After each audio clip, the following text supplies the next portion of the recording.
데이빗은 진짜야. 우리는 사랑해. 지은이 은혜의 스마트폰을 빼앗았어요. 이 사람이 누구야? 데이빗? 이게 그 사람이야? 카카오톡 대화창을 빠르게 읽어 내려가는 지은의 얼굴이 점점 창백해졌습니다. 엄마, 이건 완전히 사기야. 이렇게 뻔한 수법에 속은 거야? 뻔하다니. 너는 몰라. 우리 사이를 모른다고. 2021년 3월의 어느 봄날이었습니다. 노원구 아파트 단지 B층. 은혜는 텅 빈 거실 한가운데 놓인 식탁에 혼자 앉아 있었어요. 창밖으로는 아파트 놀이터가 보였죠. 아이들의 웃음소리가 희미하게 들려왔지만 그것도 이중창 너머로 멀게만 느껴졌습니다. 숟가락으로 된장찌개를 한 숟갈 떠 올렸어요. 김이 모락모락 피어올랐지만 혼자 먹는 밥상은 늘 싱거웠죠. 남편이 떠난 지 벌써 3년이 되어가고 있었습니다. 2018년 겨울 폐암 판정을 받고 단 6개월 만에 세상을 떠난 남편. 그때의 충격이 아직도 가슴 한구석에 멍처럼 남아 있었어요. 은혜는 천천히 숟가락 내려놓았습니다.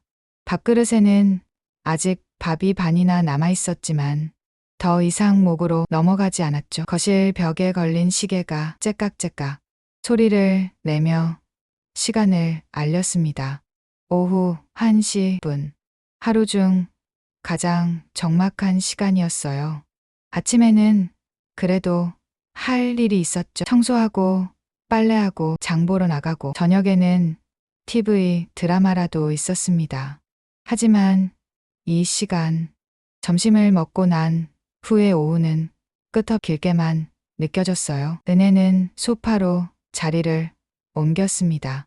리모컨을 들었다가 다시 내려놓았죠. TV를 켜봤자 관심 가는 프로그램도 없었고 혼자 보는 TV는 오히려 외로움을 더 크게 만들었으니까요. 대신 스마트폰을 집어들었습니다. 지은이가 작년 어버이날에 사준 최신형 스마트폰. 엄마, 이제 시대가 어느 때인데 아직도 이지폰 쓰고 있어. 이거 쓰면서 카톡도 하고 영상통화도 해. 딸의 말대로 스마트폰은 신세계였어요. 처음엔 어려워서 제대로 쓰지도 못했지만 이제는 꽤 익숙해졌죠. 카카오톡으로 옛 친구들과 안부를 주고받고 유튜브로 요리 영상도 보고 가끔은 온라인 쇼핑도 했습니다. 은혜는 습관처럼 카카오톡을 열었어요. 고등학교 동창 단체방에는 새로운 메시지가 67개나 쌓여 있었지만 읽을 마음이 들지 않았습니다. 다들 손주 자랑, 여행 사진, 건강 정보 같은 것들 뿐이었으니까요. SNS 앱을 하나씩 둘러보던 중 처음 보는 알림이 하나 떴습니다. 새로운 친구 요청이 있습니다. 은혜는 호기심에 앱을 열었어요. 페이스북이라는 앱이었죠. 지은이가 깔아준 건데 한 번도 제대로 써본 적은 없었습니다. 데이빗 김님이 친구 요청을 보냈습니다. 프로필 사진을 클릭했어요. 단정한 정장 차림의 중년 남성이 환하게 웃고 있는 사진이었습니다. 회색빛이 살짝 도는 머리카락, 부드러운 미소, 따뜻해 보이는 눈매. 은혜는 자신도 모르게 사진을 한참 들여다보았어요. 프로필 정보를 읽어 내려갔습니다. 한국계 미국인 미세 무역회사 대표. LA 거주. 이혼 후 혼자 생활. 메시지 하나가 함께 와 있었어요. 안녕하세요, 은혜님. 우연히 프로필을 보게 되었는데 사진이 정말 아름다우시네요. 실례가 되지 않는다면 친구가 되고 싶습니다. 은혜의 마음이 묘하게 설렜습니다. 아름답다는 말을 들은 게 얼마 만인지 남편도 살아생전 마지막 몇 년은 그런 말을 해준 적이 없었죠. 잠시 망설이다가 은혜는 수락 버튼을 눌렀습니다. 곧바로 메시지가 왔어요. 친구 요청을 받아주셔서 감사합니다. 저는 데이빗이라고 합니다. LA에서 작은 무역회사를 운영하고 있어요. 은혜는 조심스럽게 답장을 보냈습니다. 안녕하세요. 저는 서울에 살고 있는 주부입니다. 아, 서울이요. 저도 어린 시절을 서울에서 보냈어요. 부모님이 제가 10살 때 미국으로 이민 가셨죠. 서울이 많이 그리워요. 대화가 자연스럽게 이어졌습니다. 데이빗은 예의 바르고 교양 있는 말투로 은혜에게 관심을 보였죠. 혹시 실례가 안 된다면 가족은 어떻게 되시나요? 은혜는 잠시 주저했어요. 낯선 사람에게 개인적인 이야기를 하는 게 조심스러웠지만 왠지 이 사람에게는 말해도 될 것 같은 느낌이 들었습니다. 남편을 3년 전에 하늘나라로 보냈어요. 딸이 하나 있는데 일이 바빠서 자주 못 봅니다. 아, 정말 죄송합니다. 힘드셨겠어요. 저도 5년 전에 이혼했어요. 사업에만 매달리다가 가정을 소홀히 한 제 잘못이었죠. 지금은 혼자 지내면서 많은 것을 깨닫고 있습니다. 은혜는 데이빗의 솔직한 고백에 마음이 열렸어요. 시계를 보니 어느새 3시가 넘어 있었습니다. 2시간이나 메시지를 주고받았는데도 시간이 어떻게 지나간지 몰랐죠. 은혜님, 오늘 대화 정말 즐거웠습니다. 혹시 내일도 연락드려도 될까요? 네, 괜찮아요. 은혜가 답장을 보내고 나서 스마트폰을 내려놓았을 때 거실이 예전보다 덜 적막하게 느껴졌습니다. 저녁이 되어 지은이한테 전화가 왔어요. 엄마, 밥 먹었어? 응, 먹었어. 뭐 먹었는데? 된장찌개에 밥 먹었지. 또 된장찌개. 맨날 그것만 먹지 말고 좀 다양하게 먹어. 지은이의 잔소리가 시작되려는 순간 은혜는 화제를 돌렸습니다. 너는 밥 먹었니? 나야 구내식당에서 먹었지. 엄마, 이번 주말에 시간 되면 갈게. 바쁜데 무리하지 마. 아니야, 가야지. 그럼 엄마, 푹 쉬어. 전화를 끊고 나서 은혜는 다시 스마트폰을 들었어요. 데이빗에게서 메시지가 와 있었습니다. 은혜님, 저녁 맛있게 드세요. 편안한 저녁 시간 보내시길 바랍니다. 작은 관심이었지만 은혜의 마음을 따뜻하게 만들어 주었죠. 그날 밤 은혜는 오랜만에 깊은 잠을 잤습니다. 꿈속에서 젊은 시절의 자신이 보였어요. 결혼하기 전 아직 모든 것이 가능했던 25살의 은혜. 다음 날 아침 눈을 뜨자마자 스마트폰을 확인했습니다. 오전 6시 정각 데이빗의 메시지가 와 있었어요. 좋은 아침입니다, 은혜님. 오늘도 행복한 하루 되세요. 은혜는 미소를 지으며 일어났습니다. 오늘은 왠지 하루가 덜 길게 느껴질 것 같았어요. 아파트 단지를 산책하면서도 장을 보면서도 은혜는 계속 스마트폰을 확인했죠. 데이빗과의 대화는 점점 깊어갔습니다. 은혜님은 젊었을 때 꿈이 뭐였나요? 글쎄요. 특별한 꿈은 없었어요. 그저 좋은 아내, 좋은 엄마가 되는 게 꿈이었죠. 그 꿈은 충분히 이루신 것 같네요. 딸을 훌륭하게 키우셨잖아요. 그런가요? 은혜는 데이빗의 말에 위로받았습니다. 누군가 자신의 삶을 인정해주는 것, 그것만으로도 큰 힘이 되었으니까요. 일주일이 지났어요. 이제 은혜의 하루는 데이빗과의 대화로 시작해서 데이빗과의 대화로 끝났습니다. 아침 인사, 점심 안부, 저녁 인사, 그리고 잠들기 전 좋은 꿈 꾸세요라는 메시지까지. 옆집 박 씨를 복도에서 마주쳤을 때였어요. 은혜 씨 요즘 얼굴이 좋아 보이네요. 62살의 퇴직 경찰관 박 씨가 인사를 건넸습니다. 그래요? 별일 없는데요. 아니 뭔가 좋은 일 있는 것 같은데 표정이 한결 밝아지셨어요. 은혜는 얼굴이 살짝 붉어졌어요. 그냥 날씨가 좋아서 그런가 봐요. 집으로 들어온 은혜는 거울을 보았습니다. 정말 박 씨 말대로 얼굴이 밝아 보였어요. 입가에는 작은 미소까지 머물고 있었죠. 그때 데이빗의 메시지가 왔습니다. 은혜님, 사실 고백할 게 있어요. 은혜의 심장이 쿵 하고 뛰었습니다. 매일 은혜님과 대화하는 이 시간이 제 하루 중 가장 행복한 시간이에요. 은혜님 덕분에 외로움을 잊고 있습니다. 은혜는 떨리는 손으로 답장을 썼어요. 저도 그래요. 2021년 6월. 석 달이라는 시간이 봄바람처럼 빠르게 지나갔습니다. 은혜의 하루는 완전히 달라져 있었어요. 아침 6시 알람이 울리기도 전에 눈이 떠졌습니다. 첫 번째로 하는 일은 스마트폰을 확인하는 것이었죠. 어김없이 데이빗의 메시지가 와 있었어요. 좋은 아침이에요. 내 사랑. 오늘 서울 날씨는 어떤가요? LA는 오늘도 화창합니다. 당신 생각에 마음까지 따뜻해요. 네, 사랑. 그 단어를 볼 때마다 은혜의 가슴이 간질거렸습니다.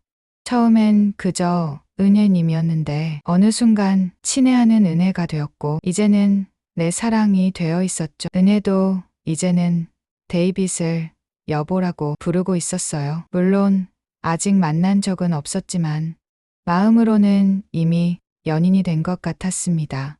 거실로 나와 커피를 내리면서도 은혜는 계속 미소를 지었어요. 창밖으로 보이는 아파트 단지도 멀리 보이는 산도 모든 것이 예뻐 보였습니다. 화분에 물을 주면서 흥얼거리기까지 했죠. 엄마가 요즘 이상해. 지난주 일요일 오랜만에 집에 온 지은이가 그렇게 말했었어요. 뭐가 이상한데? 몰라. 그냥 너무 밝아진 것 같아서. 혹시 무슨 일 있어? 무슨 일이 있기? 그냥 날씨가 좋아서 그래. 은혜는 딸에게 데이빗 이야기를 하지 않았습니다. 아직은 때가 아니라고 생각했어요. 지은이가 이해해 줄지도 확신이 없었고 무엇보다 이 특별한 감정을 누군가와 나누고 싶지 않았죠. 오전 10시 은혜는 미용실에 갔습니다. 어머, 은혜 씨 파마하러 또 오셨네요. 지난달에도 하셨는데. 그냥 기분 전환 삼아서요. 미용실 원장이 거울 속 은혜를 보며 웃었어요. 근데 정말 젊어지신 것 같아요. 뭐 좋은 일 있으세요? 아니에요. 그냥 운동 좀 하고. 그래서 그런가 봐요. 은혜는 실제로 운동을 시작했어요. 아파트 단지 헬스장에 등록해서 매일 1시간씩 러닝머신을 걸었죠. 데이빗이 건강이 가장 중요해요. 우리가 만날 때 당신이 건강했으면 좋겠어요 라고 했기 때문이었습니다. 점심시간 은혜는 백화점에 갔어요. 평소라면 절대 가지 않았을 명품 매장을 구경하기도 했죠. 혹시 이 가방 얼마예요? 380만 원입니다, 고객님. 은혜는 깜짝 놀라 뒤로 물러섰어요. 하지만 마음 한구석에서는 데이빗을 만날 때 들고 가면 좋겠다는 생각이 들었습니다. 집으로 돌아온 은혜는 데이빗과 영상통화를 했어요. 처음 영상통화를 제안받았을 때는 너무 떨려서 거절했었죠. 하지만 데이빗의 간곡한 부탁 결국 응하게 되었습니다. 오늘도 정말 아름다우시네요. 화면 속 데이빗은 프로필 사진보다 더 멋있었어요. 깔끔하게 빗어 넘긴 머리, 단정한 와이셔츠, 부드러운 미소, LA 고급 아파트로 보이는 배경도 인상적이었죠. 저녁 뭐 드셨어요? 김치찌개 끓여 먹었어요. 아, 김치찌개 정말 그리워요. 은혜 씨가 끓인 김치찌개 꼭 먹어보고 싶네요. 별로 특별한 건 없는데 당신이 만든 거라면 뭐든 특별할 거예요. 이런 달콤한 대화가 매일 이어졌습니다. 데이빗은 은혜의 모든 것에 관심을 보였어요. 어린 시절 이야기, 결혼 생활, 요즘 하는 일, 좋아하는 음식, 싫어하는 것들까지. 은혜도 데이빗에 대해 많은 것을 알게 되었죠. 부모님이 일찍 돌아가신 것, 혼자서 사업을 일군 것, 전 부인과의 이혼 사유, 외로운 생활. 은혜 씨, 사실 당신을 만난 건 운명 같아요. 어느 날 저녁 데이빗이 진지하게 말했습니다. 이 나이에 다시 사랑을 느낄 줄은 몰랐어요. 당신 덕분에 제가 다시 살아있음을 느낍니다. 은혜의 눈가가 촉촉해졌어요. 저도 그래요. 남편이 떠나고 나서 이렇게 행복할 수 있을 거라고는 생각도 못했어요. 곧 한국에 갈게요. 7월 말에 서울에서 큰 계약 건이 있어서 가게 될 것 같아요. 정말 은혜의 목소리가 떨렸습니다. 네, 드디어 당신을 직접 만날 수 있겠네요. 그때까지 2주밖에 안 남았어요. 그날 밤 은혜는 잠을 이룰 수 없었어요. 데이빗을 실제로 만난다는 생각에 설렘과 긴장이 교차했죠. 옷장을 열어 옷들을 하나씩 꺼내 보았습니다. 어떤 옷을 입어야 할지, 어디서 만나야 할지, 무슨 이야기를 해야 할지 모든 것이 꿈만 같았어요. 다음 날 은혜는 친구들과의 모임에 나갔습니다. 고등학교 동창 5명이 모이는 정기 모임이었죠. 야, 은혜야, 너 요즘 뭐 먹고 다니니? 얼굴이 막 빛이 나네. 그러게 나도 그 생각했어. 혹시 남자친구 생긴 거 아니야? 친구들의 놀림에 은혜는 손사래를 쳤어요.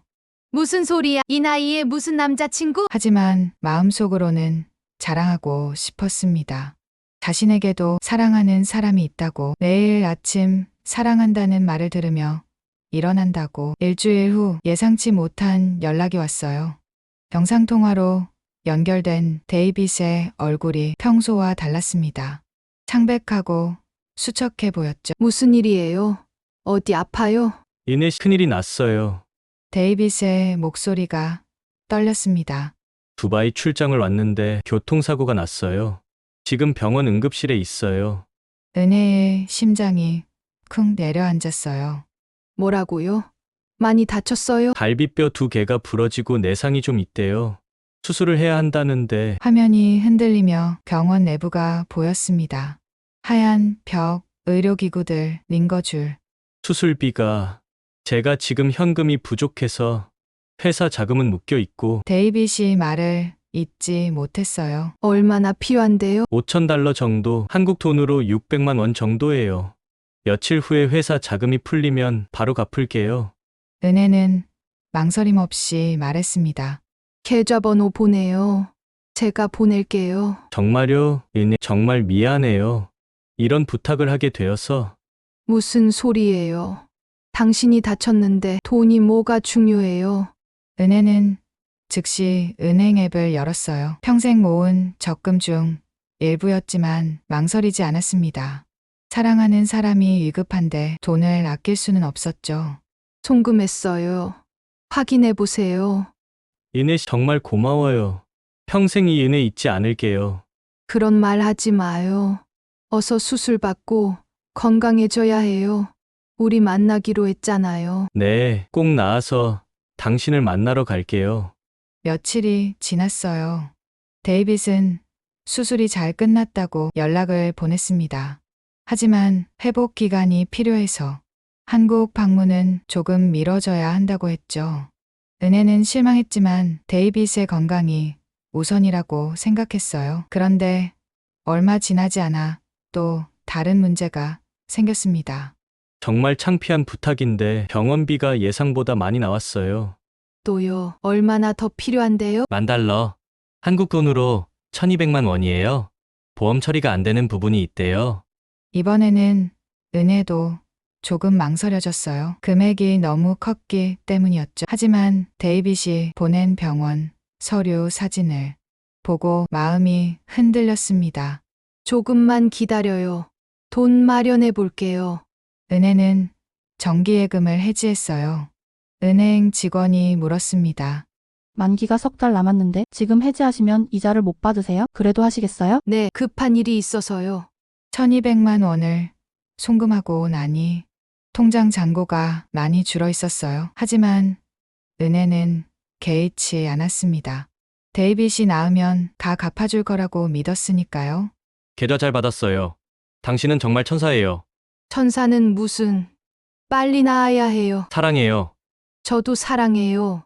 그렇게 말하면서도 은혜의 마음 한구석에는 작은 불안이 자리 잡기 시작했어요. 하지만 그 불안을 사랑이라는 이름으로 덮어버렸죠. 박 씨를 복도에서 마주쳤을 때였어요. 은혜 씨 요즘 자주 은행 가시는 것 같던데 무슨 일 있어요? 아니에요. 그냥 볼 일이 좀 있어서요. 박 씨의 날카로운 눈빛이 은혜를 향했어요. 전직 경찰관의 직감인지 뭔가 수상하다는 표정이었죠. 혹시 어려운 일 있으면 말씀하세요. 도와드릴 게 있으면 도와드릴게요. 고맙지만 괜찮아요. 은혜는 서둘러 집으로 들어갔습니다. 박 씨에게 들키고 싶지 않았어요. 이 특별한 사랑을 누구에게도 방해받고 싶지 않았으니까요.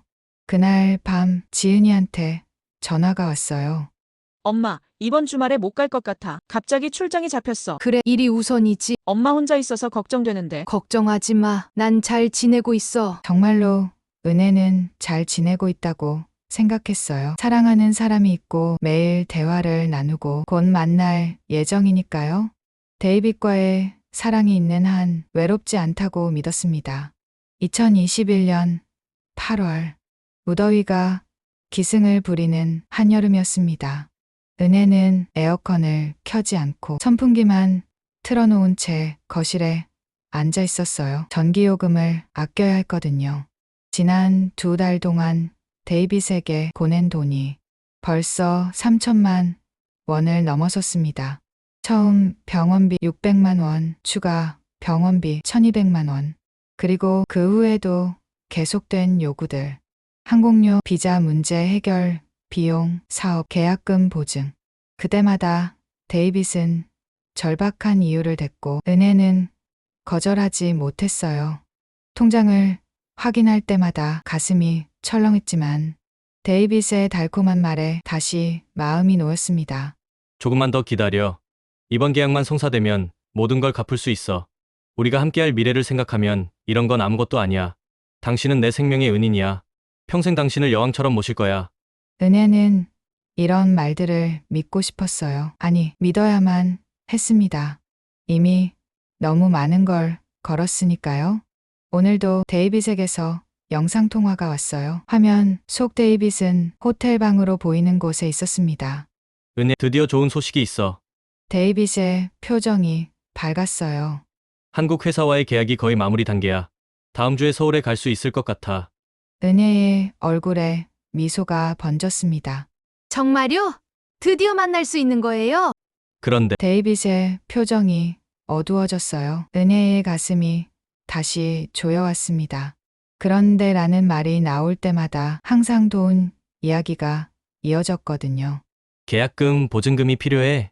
한국 회사 측에서 선금으로 5천만 원을 요구하고 있어. 5천만 원이요? 은혜의 목소리가 떨렸습니다. 알아.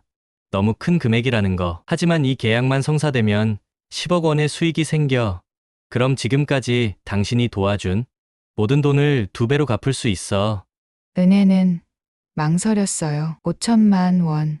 그것은 남편의 사망보험금으로 남은 전부였습니다. 그 돈까지 건드리면 정말 아무것도 남지 않게 되는 거였죠. 나도 이런 부탁하기 정말 싫어. 하지만 이번이 마지막이야. 약속할게. 데이빗의 눈에 눈물이 고였어요. 당신 없었으면 나는 이미 죽었을 거야. 당신은 내 생명의 은인이자 유일한 희망이야. 은혜의 마음이 흔들렸습니다. 화면 속 데이빗은 정말 간절해 보였어요. 하루만 생각해 볼게요. 고마워, 은희. 당신을 실망시키지 않을 거야. 통화를 끊고 나서 은혜는 한참을 멍하니 앉아 있었어요. 남편이 남긴 마지막 유산. 그것마저 없어지면 정말 끝이었습니다. 하지만 데이빗과의 미래를 생각하면 이것도 투자라고 할 수 있지 않을까요? 다음 날 아침 은혜는 은행으로 향했습니다. 무거운 발걸음이었어요. 은행 앞에서 한참을 망설이다가 들어갔죠. 정기예금 해지하러 왔어요. 고객님, 이 상품은 만기가 1년 남았는데요. 지금 해지하시면 손해가 크십니다. 젊은 은행원이 걱정스럽게 말했어요. 알아요. 그래도 해지해 주세요. 혹시 대출이 필요하신 거라면 예금을 담보로. 아니에요.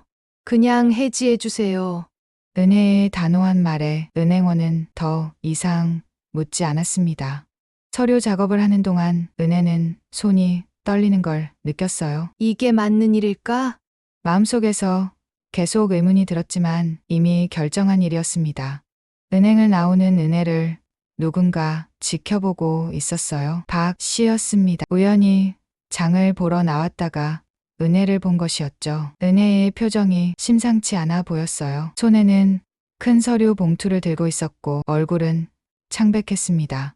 박 씨는 직감적으로 뭔가 잘못되고 있다는 걸 느꼈어요. 은혜가 집으로 돌아간 후 박 씨는 고민에 빠졌습니다. 이웃의 사생활에 간섭하는 건 예의가 아니었지만 전직 경찰관의 직감이 계속 경고를 보내고 있었어요. 결국 박 씨는 지은의 연락처를 수소문해서 알아냈습니다. 아파트 관리사무소의 도움을 받아서였죠. 여보세요, 지은 씨죠? 저는 어머님 옆집에 사는 사람입니다. 아, 네. 무슨 일이신가요? 전화 속 지은의 목소리는 바빠 보였어요. 다름이 아니라 어머님이 요즘 좀 이상하신 것 같아서요. 이상하다니요? 자주 은행에 가시고 큰돈을 움직이시는 것 같던데 혹시 무슨 일 있는지 아시나요? 지혜는 잠시 침묵했어요. 큰돈이요? 얼마나 큰 돈인데요? 정확히는 모르겠지만 표정이 심각하시고 오늘도 큰 서류 봉투를 들고 오시더라고요. 알겠습니다. 확인해 볼게요. 연락 주셔서 감사합니다. 그날 저녁 지은이 갑자기 집에 찾아왔어요. 엄마, 나야. 현관문을 열어준 은혜의 표정이 당황스러워 보였습니다. 갑자기 웬일이야? 전화도 없이. 그냥 엄마 얼굴 보고 싶어서. 지은은 거실로 들어가면서 주위를 둘러보았어요. 평소와 다른 게 없나 확인하듯이. 저녁 먹었어? 응, 먹었어. 엄마는? 나도 먹었지. 어색한 침묵이 흘렀어요. 지혜는 엄마를 관찰했습니다. 확실히 뭔가 달라 보였어요. 추적해진 얼굴, 초조해 보이는 눈빛. 엄마, 혹시 요즘 무슨 일 있어? 무슨 일이 있겠니? 돈 때문에 걱정 있으면 나한테 말해. 내가 도와줄게. 아니야. 돈 걱정 없어. 은혜가 너무 빨리 대답했어요. 지은의 의심이 더 커졌습니다. 엄마, 혹시 누구한테 돈 빌려준 거 있어? 은혜의 목소리가 커졌어요. 왜 자꾸 이상한 거 물어봐? 그냥 걱정돼서 그래. 엄마 혼자 있으니까. 지은은 더 이상 추궁하지 않았어요. 엄마가 화를 내면 더 입을 다물 거란 걸 알았으니까요. 그럼 난 가볼게. 일 찍자. 지은이 나간 후 은혜는 한숨을 내쉬었어요. 딸이 눈치챈 걸까? 아니, 그럴 리 없어. 박 씨가 뭔가 말한 건 아닐까? 불안한 마음에 은혜는 데이빗에게 메시지를 보냈습니다. 여보, 딸이 갑자기 와서 이상한 걸 물어봤어요. 곧바로 답장이 왔어요. 걱정 마. 우리 일은 우리만 알면 돼. 조금만 더 참으면 모든 게 해결될 거야. 다음 날 은혜는 5천만 원을 송금했습니다. 송금 버튼을 누르는 순간 손이 떨렸어요. 제발 이번이 마지막이기를. 마음속으로 간절히 기도했습니다. 그런데 송금을 완료하고 집에 돌아왔을 때 이상한 일이 생겼어요. 데이빗에게서 연락이 없었습니다. 평소라면 송금하자마자 고맙다는 메시지를 보냈는데 1시간, 2시간, 3시간이 지나도 연락이 없었어요. 은혜는 불안한 마음에 먼저 메시지를 보냈습니다. 여보, 송금했어요. 확인했어요? 읽음 표시는 떴지만 답장이 없었어요. 영상통화를 걸어봤지만 받지 않았습니다. 그날 밤 은혜는 한숨도 자지 못했어요. 불안과 두려움이 밀려왔습니다. 설마. 아니야, 그럴 리 없어. 스스로를 안심시키려 했지만 마음 깊은 곳에서는 이미 알고 있었어요. 뭔가 크게 잘못되었다는 것을. 다음 날 아침 데이빗에게서 메시지가 왔어요. 미안. 어제 급한 일이 있어서 돈 잘 받았어. 고마워. 짧고 성의 없는 메시지였습니다. 평소의 달콤한 말들은 어디로 간 걸까요? 은혜는 불안한 마음에 물었어요. 언제 한국에 와요? 조금 더 기다려. 일이 복잡해져서. 얼마나 더 기다려야 해요? 읽음 표시만 뜨고 답장이 없었습니다. 은혜의 가슴속에서 뭔가가 무너져 내리는 소리가 들렸어요. 그때 현관벨이 울렸습니다. 은혜 씨, 저 앞집인데요. 잠깐 할 말이 있어서요. 문을 열자 박 씨가 진지한 표정으로 서 있었어요. 그의 손에는 서류 뭉치가 들려 있었습니다. 은혜 씨, 이거 한번 보세요. 서류에는 로맨스 스캠 주의보라는 제목이 크게 쓰여 있었어요. 은혜의 얼굴이 하얗게 질렸습니다. 박 씨의 눈빛이 따뜻하면서도 단호했어요. 은혜 씨, 우리 진지하게 이야기 좀 해야 할 것 같아요. 박 씨가 건넨 서류를 보는 순간 은혜의 손이 떨리기 시작했어요. 로맨스 스캠 주의보 온라인에서 만난 연인을 조심하세요. 경찰청에서 배포한 자료였습니다. 은혜 씨, 앉아서 이야기해요. 박 씨의 목소리는 부드러웠지만 단호했어요. 은혜는 마지못해 거실로 박 씨를 안내했습니다. 소파에 앉은 박 씨는 차분하게 말을 이어갔어요. 제가 전직 경찰관이잖아요. 요즘 은혜 씨 보니까 뭔가 이상해서 걱정이 되더라고요. 전 괜찮아요. 은혜의 목소리는 떨리고 있었습니다. 은혜 씨 혹시 온라인에서 만난 사람한테 돈을 보낸 적 있어요? 그 질문에 은혜의 얼굴이 창백해졌어요. 침묵이 곧 대답이었습니다. 박 씨는 한숨을 쉬며 서류를 펼쳤어요. 이거 보세요. 작년에만 한국에서 3,000명이 넘는 사람이 로맨스 스캠에 당했어요. 피해액이 500억 원이 넘습니다. 서류에는 실제 사례들이 적혀 있었어요. 70대 할머니가 5억 원을 날린 사례, 60대 은퇴자가 전 재산을 잃은 사례, 모든 수법이 데이빗과 똑같았습니다. 처음엔 사랑 고백, 그 다음 병원비, 사업자금, 계속되는 요구. 은혜의 눈에서 눈물이 흐르기 시작했어요. 아니에요. 데이빗은 달라요. 그는 날 사랑해요. 은혜 씨 그 사람 실제로 만난 적 있어요? 박 씨의 질문에 은혜는 대답하지 못했어요. 영상통화만 했어요. 하지만 곧 만나기로. 얼마나 보냈어요? 은혜 씨 정확히 알아야 도와드릴 수 있어요. 은혜는 떨리는 목소리로 말했어요. 8천만 원. 박 씨의 표정이 굳었습니다. 8천만 원이요? 언제부터 보낸 거예요? 석 달 전부터. 조금씩. 그때 현관문이 벌컥 열렸어요. 지은이 헐레벌떡 뛰어 들어왔습니다. 박 씨가 연락을 한 것이었죠. 엄마, 이게 무슨 일이야? 지은의 목소리에는 분노와 절망이 섞여 있었어요. 엄마가 사기당하고 있다는 게 사실이야? 아니야. 모르는 거야? 은혜가 소리쳤습니다. 데이빗은 진짜야. 우리는 사랑해. 지은이 은혜의 스마트폰을 빼앗았어요. 이 사람이 누구야? 데이빗, 이게 그 사람이야? 카카오톡 대화창을 빠르게 읽어 내려가는 지은의 얼굴이 점점 창백해졌습니다. 엄마, 이건 완전히 사기야. 이렇게 뻔한 수법에 속은 거야? 뻔하다니. 너는 몰라. 우리 사이를 모른다고. 은혜는 딸에게서 폰을 빼앗으려 했지만 지은이 피했어요. 엄마, 정신 차려. 이 사람은 엄마를 이용하고 있는 거야. 그만해. 은혜가 울부짖었습니다.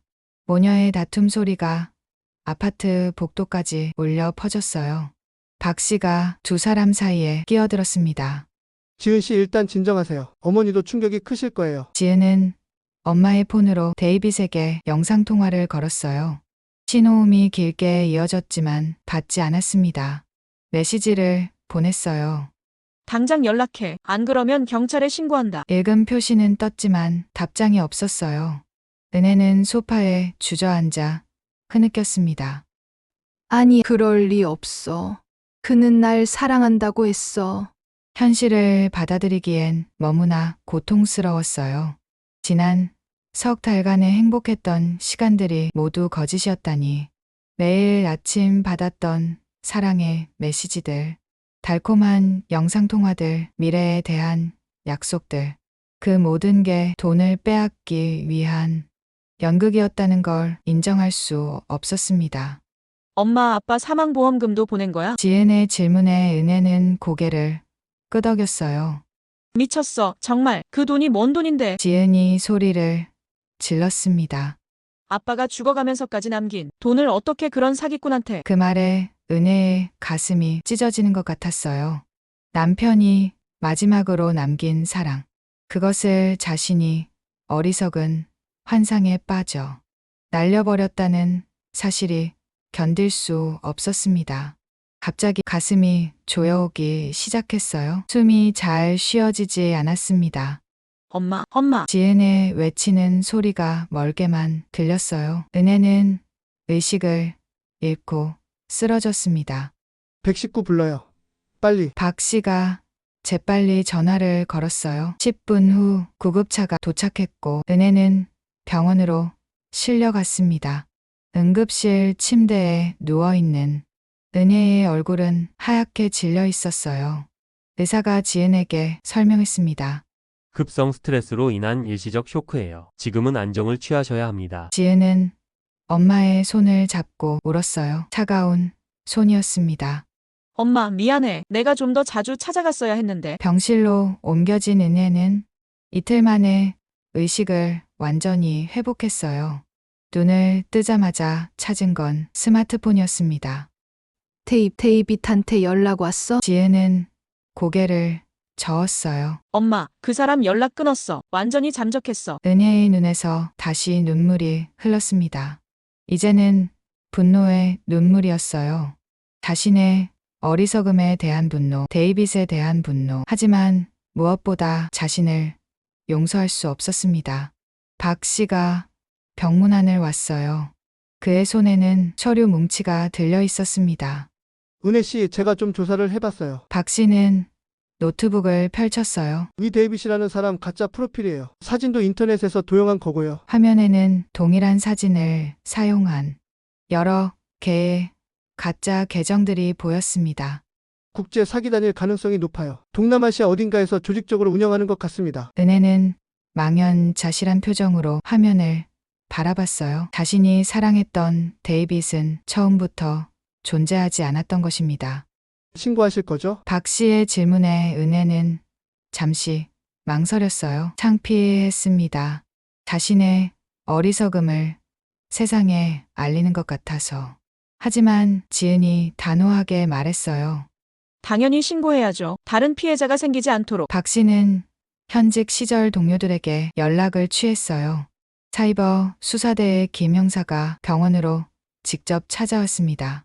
비슷한 수법의 피해자가 많습니다. 정확한 진술 부탁드려요. 은혜는 처음부터 끝까지 모든 걸 털어놨어요. 첫 만남, 주고받은 메시지들, 송금, 내역, 데이빗이 보낸 가짜 서류들까지 말하면서도 얼굴이 화끈거렸지만 다 말하고 나니 조금은 후련했습니다. 김 형사가 송금 내역을 분석했어요. 해외 여러 계좌로 분산 송금됐네요. 추적이 쉽지 않을 겁니다. 그럼 돈을 못 찾는 건가요? 지은의 질문에 김 형사가 신중하게 답했어요. 솔직히 회수 가능성은 낮습니다. 하지만 최선을 다해볼게요. 신락 같은 희망마저 사라지는 순간이었습니다. 그때 박 씨가 나섰어요. 제가 개인적으로도 조사해 보겠습니다. 은퇴했지만 아직 인맥은 남아있으니까요. 박 씨는 인터폴에도 연락을 취했어요. 국제 공조 수사가 필요한 사안이었기 때문입니다. 며칠 후 작은 단서가 발견됐어요. 데이빗이 사용한 계좌 중 하나가 태국 방콕의 환전소와 연결되어 있었던 것입니다. 태국에 기반을 둔 조직일 가능성이 높아요. 박 씨가 지도를 펼치며 설명했어요. 최근 태국, 캄보디아, 미얀마 국경지대에 사기단들이 많이 숨어 있다고 합니다. 은혜는 병실 침대에서 벌떡 일어났어요. 그럼 찾을 수 있는 거예요? 희망과 절망이 교차하는 눈빛이었습니다. 박 씨는 조심스럽게 말했어요.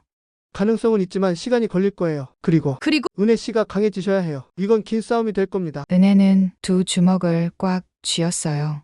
분노가 슬픔을 밀어내고 있었습니다.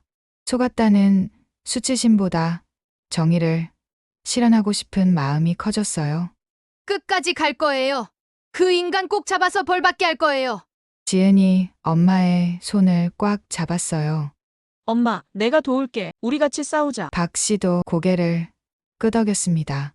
저도 끝까지 도와드릴게요. 정의는 늦어도 반드시 옵니다. 병실 창밖으로 석양이 지고 있었어요. 어둠이 내려오고 있었지만 은혜의 마음속에는 작은 불꽃이 타오르기 시작했습니다. 복수의 불꽃이 아닌 정의를 향한 불꽃이었어요. 2022년 2월 눈이 소복이 쌓인 서울의 겨울이었습니다. 은혜가 병원에서 퇴원한 지 6개월이 지났어요. 그동안 많은 일이 있었습니다. 박 씨와 김 형사의 끈질긴 추적, 인터폴과의 공조 수사, 그리고 마침내 찾아낸 실마리들. 은혜는 거실 창가에 서서 눈 내리는 풍경을 바라보고 있었어요. 6개월 전과는 다른 사람이 되어 있었습니다. 더 이상 순진한 피해자가 아니었죠. 이제는 정의를 위해 싸우는 전사가 되어 있었어요. 스마트폰이 울렸습니다. 박 씨의 전화였어요. 은혜 씨, 좋은 소식이 있어요. 지금 당장 경찰서로 오실 수 있어요. 박 씨의 목소리에 흥분이 묻어 있었습니다. 은혜의 심장이 빠르게 뛰기 시작했어요. 드디어 기다리던 소식이 온 걸까요? 서둘러 외출 준비를 하고 경찰서로 향했습니다. 경찰서 사이버 수사대 사무실에는 박 씨와 김 형사, 그리고 낯선 외국인 한 명이 있었어요. 은혜 씨, 이분은 인터폴 아시아 지부의 마이클 리 수사관입니다. 마이클은 한국계 미국인이었어요. 유창한 한국어로 인사를 건넸습니다. 안녕하세요, 은혜 씨. 드디어 범인을 잡았습니다. 은혜의 다리에 힘이 빠졌어요. 의자에 주저앉으며 물었습니다. 정말이에요? 데이빗을 그 사기꾼을 잡았다고요? 마이클이 노트북을 펼쳤어요. 화면에는 수갑을 찬 남자의 사진이 떴습니다. 본명 박진수, 45세, 태국 방콕에서 체포했습니다. 사진 속 남자는 데이빗이 보낸 사진과는 완전히 다른 사람이었어요. 평범하고 초라해 보이는 중년 남자. 이 사람이 자신을 그토록 괴롭힌 데이빗이었다니. 이전은 국제 로맨스 스캠 조직의 핵심 멤버였습니다. 마이클이 설명을 이어갔어요. 태국, 캄보디아, 미얀마를 오가며 활동했죠. 피해자가 한국에만 50명이 넘습니다. 50명. 은혜는 자신만 당한 게 아니었다는 사실에 묘한 위안을 받았어요. 동시에 분노가 치밀어 올랐습니다. 얼마나 많은 사람을 올렸단 말인가. 조직원 12명을 동시에 검거했습니다. 이들이 운영한 콜센터도 압수했고요. 김 형사가 사진을 보여줬어요. 허름한 건물 안에 컴퓨터들이 빼곡히 들어차 있는 모습이었습니다. 여기서 가짜 프로필을 만들고 매뉴얼대로 피해자들을 속였던 겁니다. 매뉴얼이라는 말에 은혜의 가슴이 아팠어요. 자신이 받았던 사랑의 메시지들이 모두 매뉴얼에 따른 거짓말이었다니. 피해 금액 회수는 어떻게 되나요? 은혜가 조심스럽게 물었어요. 이것이 가장 중요한 문제였습니다. 마이클이 신중하게 답했어요. 조직이 은닉한 자산을 일부 찾았습니다. 태국 은행 계좌와 부동산, 현금 등이요. 그래서요? 한국 피해자들에게는 평균적으로 30% 정도 돌려드릴 수 있을 것 같습니다. 30%, 8천만 원 중 2,400만 원. 전부는 아니었지만 그래도 다행이었어요. 아무것도 못 받을 줄 알았는데. 언제쯤 받을 수 있나요? 법적 절차가 있어서 3개월 정도 걸릴 겁니다. 박 씨가 은혜의 어깨를 토닥였어요. 그래도 잡았잖아요. 정의가 실현된 거예요. 은혜는 고개를 끄덕였습니다. 돈보다 중요한 건 정의의 실현이었어요. 그 사기꾼이 벌을 받는다는 거. 그것만으로도 큰 위안이 되었습니다. 재판은 언제 열리나요? 박진수는 한국으로 송환될 예정입니다. 아마 다음 달쯤 재판이 시작될 거예요. 김 형사가 서류를 건넸어요. 은혜 씨도 증인으로 출석하셔야 합니다. 괜찮으시겠어요? 은혜는 단호하게 답했어요. 당연하죠. 꼭 가서 증언할 거예요. 집으로 돌아오는 길, 은혜는 지은에게 전화했어요. 지은아, 잡았대. 그 나쁜 놈을 잡았어. 전화기 너머로 지은의 안도하는 숨소리가 들렸습니다. 정말 잡았어? 응. 태국에서 잡았대. 곧 한국으로 온대. 잘 됐다. 정말 잘 됐어. 엄마, 고생 많았어. 모녀는 한참을 울었어요. 그동안 쌓였던 한과 분노 그리고 안도감이 눈물로 쏟아져 나왔습니다. 한 달 후 서울중앙지방법원. 은혜는 증인석에 앉아 있었어요. 피고인석에는 박진수가 있었습니다. 처음 보는 얼굴이었지만 이상하게도 낯설지 않았어요. 이 사람이 데이빗 행세를 했던 것이니까요. 증인은 피고인과 어떻게 알게 되었습니까? 검사의 질문이 시작되었어요. 은혜는 차분하게 답했습니다. 처음 만남부터 마지막 송금까지 모든 과정을 상세히 증언했어요. 피고인은 저에게 사랑한다고 했습니다. 결혼하자고도 했고요. 법정에 있던 사람들이 숨죽여 들었어요. 그런데 모두 거짓이었습니다. 저는 남편이 남긴 마지막 유산까지 그에게 보냈어요. 은혜의 목소리는 떨리지 않았습니다. 6개월 동안 준비한 이 순간. 더 이상 부끄러워하거나 숨지 않기로 했어요. 박진수의 변호인이 반대 신문을 시작했어요. 증인은 자발적으로 송금한 것 아닙니까? 자발적이었지만 거짓 정보에 속은 것입니다. 증인의 나이를 생각하면 충분히 판단 가능했을 텐데요. 그 말에 은혜는 똑바로 변호인을 바라봤어요. 사랑에는 나이가 없습니다. 그리고 사기꾼에게는 변명의 여지가 없어요. 법정의 작은 술렁임이 일었습니다. 판사가 망치를 두드렸어요. 정숙하십시오. 재판은 3시간 동안 이어졌습니다. 다른 피해자들도 증언했어요. 70대 할머니, 60대 할아버지, 50대 이혼녀 모두가 비슷한 수법에 당했던 사람들이었습니다.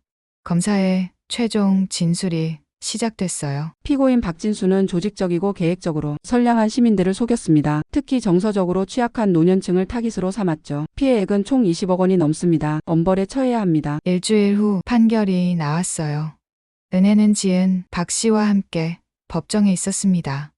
피고인 박진수에게 징역 7년을 선고한다. 판사의 선고가 울려 퍼졌어요. 피고인은 피해자들의 외로움을 악용해 거액을 편취했다. 죄질이 매우 나쁘다. 박진수가 고개를 숙였어요. 후회하는 것 같기도 그저 체념한 것 같기도 한 표정이었습니다.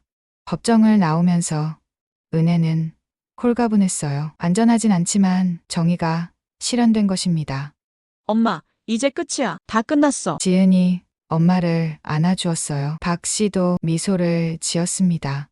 은혜 씨 정말 용감했어요. 덕분에 다른 피해자들도 용기를 얻었을 거예요. 3개월 후 은혜의 통장에 2,400만 원이 입금되었어요. 잃은 것의 30%.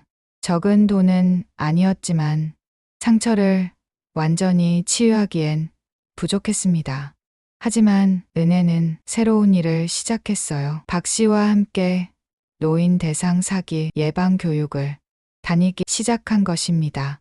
노인복지관, 경로당, 주민센터, 어디든 불러주는 곳이면 달려갔어요. 제 이야기를 들려드릴게요. 부끄럽지만 다른 분들은 당하지 않으셨으면 해서요. 은혜의 진솔한 이야기에 많은 노인들이 귀 기울였어요. 온라인에서 만난 사람이 돈을 요구하면 무조건 의심하세요. 사랑한다는 말보다 행동을 보세요. 진짜 사랑은 돈을 요구하지 않아요. 강연이 끝날 때마다 많은 분들이 은혜에게 고맙다고 했어요. 덕분에 조심해야겠다는 걸 알았어요. 용기 내서 이야기해 주셔서 감사해요. 이런 말들이 은혜에게는 큰 위로가 되었습니다. 2022년 8월 사건이 있은 지 1년이 되는 날이었어요. 은혜는 한강공원 벤치에 앉아 있었습니다. 옆에는 지은이 있었어요. 엄마, 많이 힘들었지? 하지만 이제는 괜찮아. 정말로 괜찮아진 것 같았어요. 상처는 남았지만 그것도 삶의 일부였습니다. 엄마, 나 할 말이 있어. 지은이 봉투를 하나 꺼냈어요. 이게 뭐야? 통장이야. 엄마 드리려고 모은 거. 통장을 열어보니 500만 원이 들어있었어요. 지은아, 이건 엄마가 잃은 거 다 못 채워주지만 조금이라도 보태고 싶어서. 은혜는 딸을 꼭 안았어요. 정말 고마워. 모녀는 한참을 안고 울었습니다. 한강에 물결이 반짝이고 있었어요. 상처도 아픔도 시간이 지나면 조금씩 나아질 거라고 말해주는 것 같았습니다. 저녁이 되어 집으로 돌아왔을 때 박 씨가 복도에서 기다리고 있었어요. 은혜 씨 이거 보세요. 신문 기사였습니다. 로맨스 스캠 조직 추가 검거, 피해자 구제 확대. 우리가 신고한 덕분에 수사가 확대됐대요. 더 많은 피해자가 구제받을 수 있게 됐어요. 은혜는 미소를 지었어요. 자신의 아픔이 다른 사람을 돕는 계기가 되었다는 게 뿌듯했습니다. 그동안 정말 고마웠어요. 뭘요? 이웃끼리 당연한 거죠. 박 씨의 따뜻한 미소가 은혜의 마음을 따뜻하게 해주었어요. 그날 밤 은혜는 일기를 썼습니다. 오랜만에 펜을 든 것이었어요. 2022년 8월 26일. 오늘로 정확히 1년이 지났다. 데이빗이라는 환상에 빠진 지 1년. 많은 것을 잃었지만 또 많은 것을 얻었다. 딸의 사랑, 이웃의 정, 그리고 나 자신에 대한 믿음. 상처는 아직 아프지만 나는 살아있다. 그리고 계속 살아갈 것이다. 더 강하게, 더 지혜롭게. 일기장을 덮고 창밖을 바라봤어요. 달이 밝게 떠 있었습니다. 은혜는 작게 중얼거렸어요. 고마워요, 여보. 하늘에서 지켜줘서. 남편에게 하는 말이었습니다. 비록 그의 유산을 지키지 못했지만 정의를 지켰고 다시 일어섰으니까요. 새벽이 오고 있었습니다. 새로운 하루가 시작되는 것이었어요. 은혜는 이제 두렵지 않았습니다. 어떤 시련이 와도 이겨낼 수 있다는 걸 알았으니까요.